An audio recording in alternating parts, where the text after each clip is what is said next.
Height and distance के question में सबसे मेन होता है क्वेश्चन का मतलब समझना।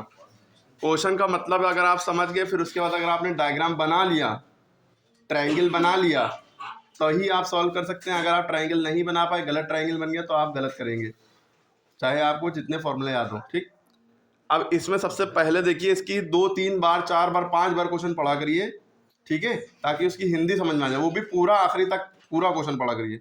अब इसमें लिखा है the angle of depression of car standing on ground from the top of 75 metre high tower is 30 degree. यानी जो 30 डिग्री दिया है वो एंगल ऑफ डिप्रेशन दिया है। जो डिग्री लगा होगा ये समझ जाइएगा एंगल है, ये नहीं कि angle of depression equal to 30 degree.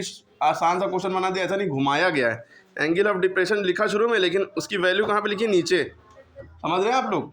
तो angle of depression of car का एंगल ऑफ डिप्रेशन यानी कि स्टैंडिंग ऑन ग्राउंड, ज़मीन पे कोई कार खड़ी है, उसको देखा कहाँ से जा रहा है, कोई टावर है, टावर की टिप से, यहाँ से ऊपर से बैठ के कोई देख रहा है, ठीक है। तो उसका या ऐसे समझ लीजिए देख रहा है, या जैसे भी समझ लीजिए कि उसका डिप्रेशन वहाँ से ये बन रहा है, जो कि टावर कितना ऊंचा है, 75 मीटर ऊंचा है। तो जो एंगल बन रहा है ऊपर से 30 डिग्री बन रहा है। तो distance of car from the base of tower, ये जो टावर है इससे इधर वाल को जो कार खड़ी है वो कितनी दूर पे खड़ी है। समझ गया क्वेश्चन? फिर से क्वेश्चन देखिए, द एंगल ऑफ डिप्रेशन यानी कि ऊपर से एंगल बनेगा, एलिवेशन लिखा होता है नीचे से ऊपर को बनता है, ठीक। और ये बेवकूफ़ बनाने के लिए होता है, जो एंगल ऑफ डिप्रेशन होता है वो एंगल ऑफ एलिवेशन के बराबर ही होता है, ठीक है। अब आप समझिए क्वेश्चन के according, the angle of depression of car standing on the ground, ये मान लीजिए कार खड़ी है, ये कार खड़ी है, ठीक है, standing on ground from the top of the tower. जो एंगल ऑफ डिप्रेशन बनना है कहाँ से बनना है, टावर के टॉप से। टावर कितना ऊंचा है, 75 मीटर ऊंचा है। ये टावर बना है जो कि 75 मीटर ऊंचा है, इसके टॉप से यानी कि यहाँ से एंगल ऑफ डिप्रेशन जो बनना है वो कितना बनना है, 30। और एंगल ऑफ डिप्रेशन कैसे बनता है, यूँ, ठीक, ये 30 डिग्री, ठीक है, ऊपर से बनता है। और हम कह रहे हैं कि तो find the distance of car from the base of the tower, ये टावर का बेस है, यहाँ से ये कार की दूरी कितनी है ये पूछ रहे हैं, ये डिस्टेंस पूछ रहे हैं ना, टावर से इसकी दूरी कितनी है।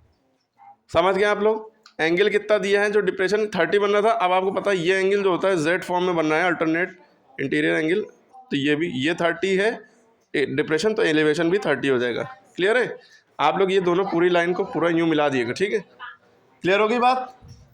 अब इसके बाद देखिए, बेस पूछा गया है, परपेंडिकुलर दिया है, कौन सा फॉर्मूला लगाएंगे, कौन से फॉर्मूले में परपेंडिकुलर और बेस आता है बताइए? tan थीटा के, है ना।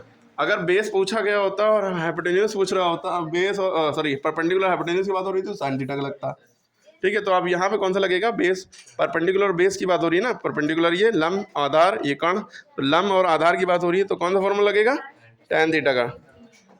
tan थीटा का फॉर्मूला क्या होता है, परपेंडिकुलर अपॉन बेस। ये जो थीटा होता है इसे एंगल कहते हैं, इसको ABCD XYZ कुछ भी लिख सकते हैं, तो इसकी वैल्यू ये है 30 डिग्री, ठीक है।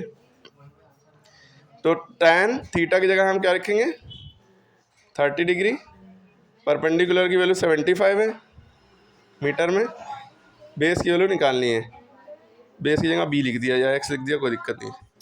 इसके बाद tan 30 की आप लोगों को ट्रिग्नोमेट्री का टेबल याद ही होगी, 100% याद होना चाहिए, कोई भी सवाल बिना उसके होगा नहीं, हमने वीडियो डाली हुई है।